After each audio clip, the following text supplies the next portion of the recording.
সিউড়ির বিধায়ক ও উচ্চ শিক্ষামন্ত্রী জগন্নাথ চট্টোপাধ্যায়ের দেওয়া কথা অনুযায়ী আজ থেকে সিউড়ি ও রাজনগর ব্লক এলাকায় আবাস উপভোক্তাদের জন্য বালি ৮,০০০ টাকা ট্রাক্টর কিছু বালি দেওয়া হচ্ছে সরকারিভাবে ১৫০০ টাকায়। পাইলট প্রজেক্ট হিসেবে জেলার এই দুটি ব্লকে বালি দেওয়া শুরু হয়েছে। প্রশাসন সূত্রে জানা গিয়েছে ১০০ CFT বালি দেওয়া হবে ১৫০০ টাকায়। এই নিয়ে জালিয়াতি রুখতে তার জন্য আবাসের উপভোক্তাদেরকে আগে স্থানীয় বিডিওর কাছে আবেদন জানাতে হবে সমস্ত নথি সহ।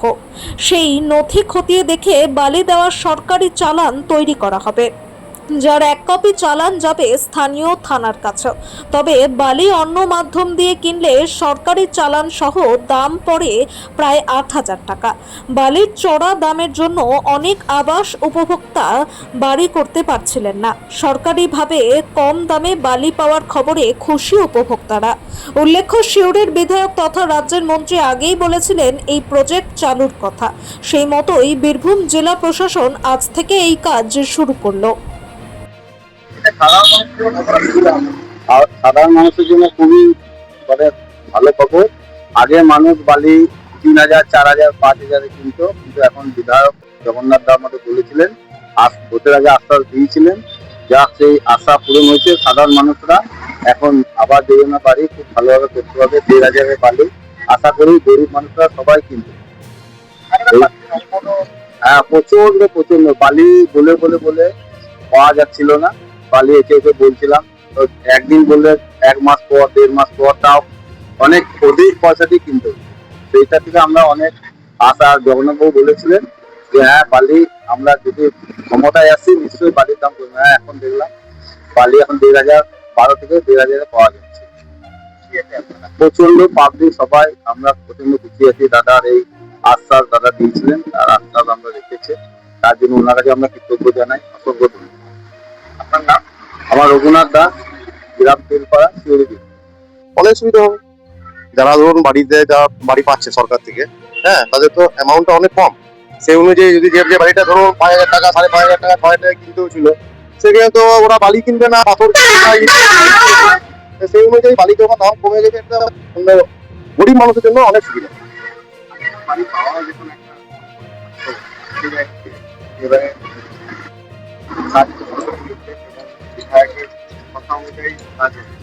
অবশ্যই বিধায়ক আমাদের আমরা খুবই ভালো পেয়েছি।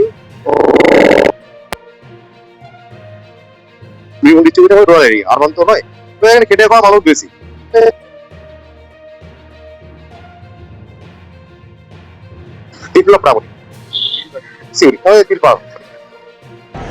কি স্তরে এই চুরি হয়েছে।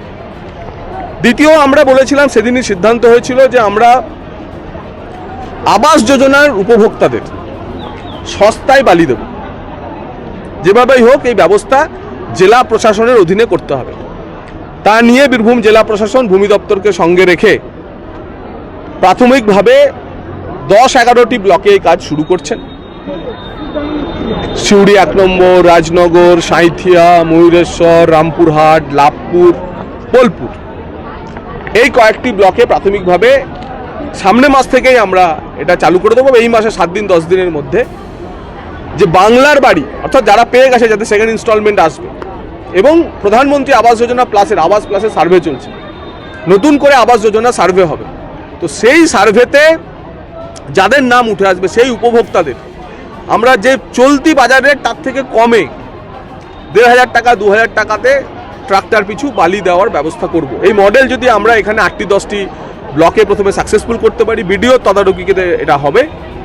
বিডিও কানেক্ট করবেন লিগাল ঘাট ওনার, যারা লিগাল স্যান্ড মাইনিং যারা করেন তাদের সাথে, এবং তাদেরকে তারা বাধ্য থাকবেন। সেজন্য লিগাল স্যান্ড মাইনিং যারা করেন তাদের কাছে আমাদের সরকারের তরফ থেকে, কারণ মুখ্যমন্ত্রী এই নীতি অ্যাপ্রুভ করেছেন, যে তাদের কাছে আমাদের অনুরোধ থাকবে যে গরিব মানুষের বাড়ি যে চড়া বালির দামের জন্য তারা করতে পারছে না, অসম্পূর্ণ থেকে যাচ্ছে, এই ব্যবস্থা আমরা বীরভূমে কার্যকর হতে দেব না। গরিব মানুষ যাতে সস্তায় বালি পায় সেই ব্যবস্থা করতে হবে।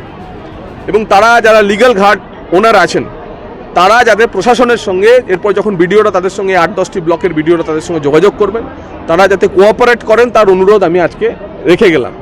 যদি অনুরোধে কাজ না হয়, তাহলে পরবর্তী ব্যবস্থা মুখ্যমন্ত্রী যেমন নির্দেশ দেবেন সেরকম হবে।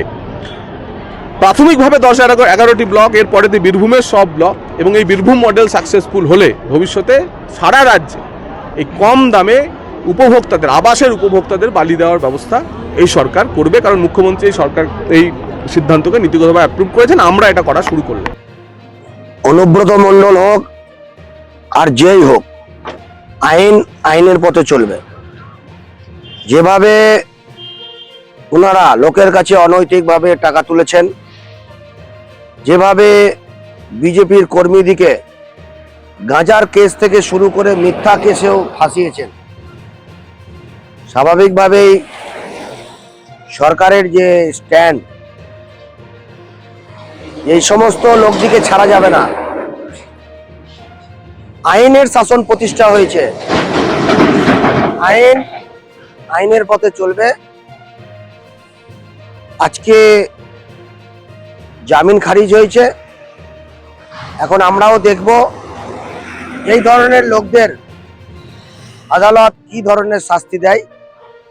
আমাদের আইনের প্রতি পূর্ণ আস্থা আছে,